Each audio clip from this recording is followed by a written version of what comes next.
조금 전에 우리 수급 포인트에서 외환시장 환율을 꼽았었는데요. 북한발 리스크 못지않게 외환시장의 움직임도 상당히 우리 시장에 중요한 영향력을 미치고 있습니다.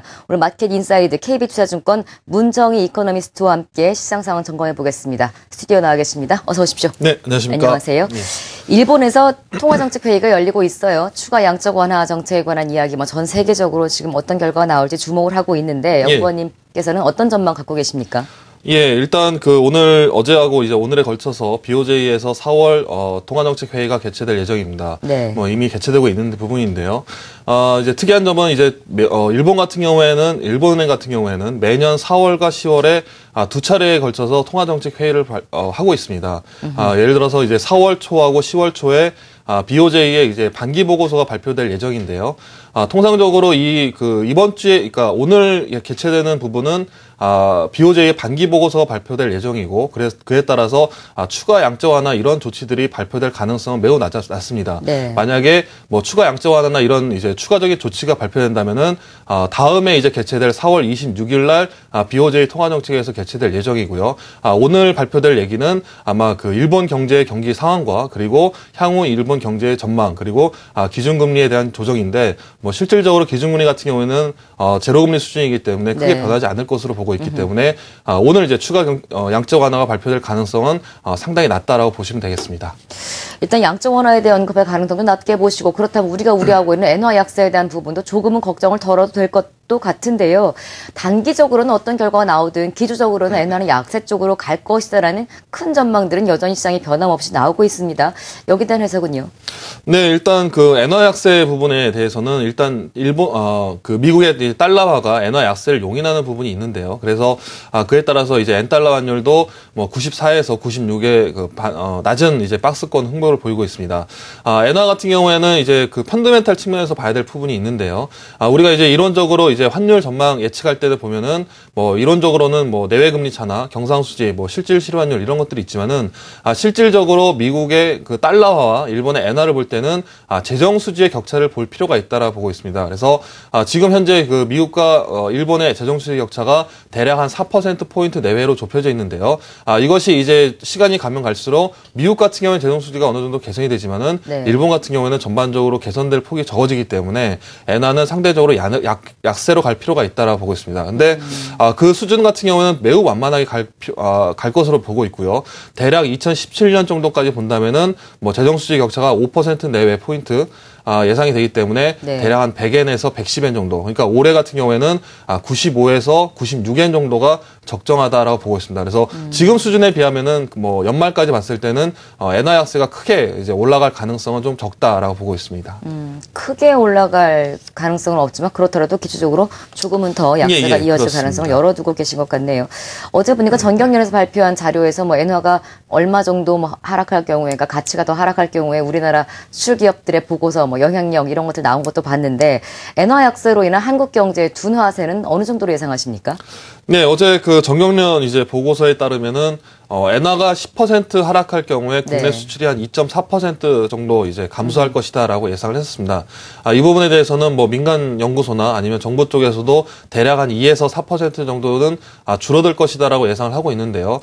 올해 이제 금년 우리나라 수출 같은 경우에는 연간으로 4에서 한 7% 정도 증가할 것이라고 예상을 하고 있지만은 엔화 약세로 인해서 대략 한 2에서 4% 정도 낮아진다라고 본다면은 거의 수출 같은 경우에는 전년에 비해서는 5% 미만의 증가세에 불과할 것이다라고 보고 있습니다. 그래서 어떻게 해서든지 이제 엔화 약세 부분은 국내 수출 대외 수출 경제에 전반적으로 좀 부진할 영향을 줄 것으로 보고 있는데요. 다만 이제 좀 짚어볼 부분이 이 프라이스에 대한 개념보다 이제 글로벌 경기가 좋아지면서 물동량이 증가하는, 그러니까 이제 퀀티티에 대한 이제 개념이 조금 더 반영이 될 필요가 있다라고 보고 있습니다. 그래서 만약에 글로벌 경기가 좀 더 좋아지고 물동량이 증가한다면은 프라이스에 대한 마이너스 효과는 다소 반감될 것으로 보고 있고요. 따라서 이제 국내 수출이 엔화 약세로 인한 영향은 이론적으로는 2에서 4% 정도 예상이 되지만은 그거보다 낮지 않을 것이냐라고 예상되고 있습니다. 우리가 너무 뭐 미국 얘기, 일본 얘기, 대외 얘기만 하고 있는데 우리가 뭐 그렇다고 가만히 있는 나라도 아니잖아요. 그렇습니다. 우리도 신정부 출범하고 나서 이번 달부터 본격적으로 경제정책 펼치겠다. 예, 예. 그래서 금리 인하에 대한 가능성도 크게 언급이 되고 있어요. 예, 예, 그렇습니다. 4월 금통위는 어떤 예상 갖고 계십니까? 예, 지금 이제 그 다음 주에 이제 금융통화위원회가 발표될 예정인데요.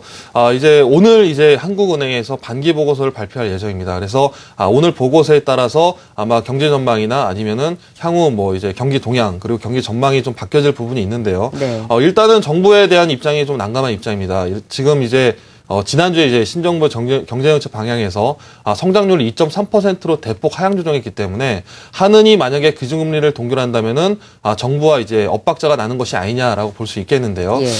반면에 이제 지난 3월 금통위에서 김종수 하는 총재 같은 경우에는 하반기에 경기 회복이 좀 완만하게 진행될 것이다라고 예상했기 때문에 금리 동결 기조 가능성도 좀 있습니다. 다만 이제 오늘 이제 보고될 반기 보고서에 따라서 네. 올해 하는해 경제 전망이 2.7%를 상회할 것이냐 아니면 하회할 것이냐에 따라서 다음 주에 기준금리가 영향을 상당히 미칠 것이다라고 보고 있습니다. 예. 지금 시점에서는 기준금리의 인하 가능성이 좀 더 높다고 예상되고 있습니다. 전망치가 좀 더 안 좋으면 아무래도 좀 더 경기를 부양해야 되니까 돈이 좀 풀려야 되겠죠. 그렇습니다. 그러니까 금리 인하 카드가 나올 가능성이 높아진다라는 건데 아직은 그렇더라도 불확실성이 좀 많이 남아 있군요. 예, 예, 그렇습니다. 친정부의 이런 경제 정책에 관해서도 막 큰 기대감을 사실은 좀 많이 가졌다가 최근에 부동산 대책이나 보면은 결과적으로 반응은 또 조금 기대치에 못 미치는 것 같아요. 예, 예, 그렇습니다. 어느 정도 이런 정책들 우리 시장에 좀 활력을 확 불어넣어 줄까요? 어떨까요?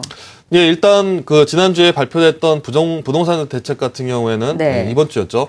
실질적으로 큰 효과를 얻기는 좀 어려웠습니다. 뭐 실질적으로 뭐 다주택 보유자 같은 경우에는 뭐 중과세 폐지 이런 얘기도 없었고요. 뭐 LTV나 DTI 얘기도 네. 실질적으로 나오지 않았습니다. 그래서 부동산에 대한 대책은 좀 미온적이지 않았느냐라고 보고 있는데요. 뭐 그렇다고 지금 심정부가 부동산 가격을 인상할 정도의 정책을 구사하기도 쉽지 않다라고 보고 있습니다.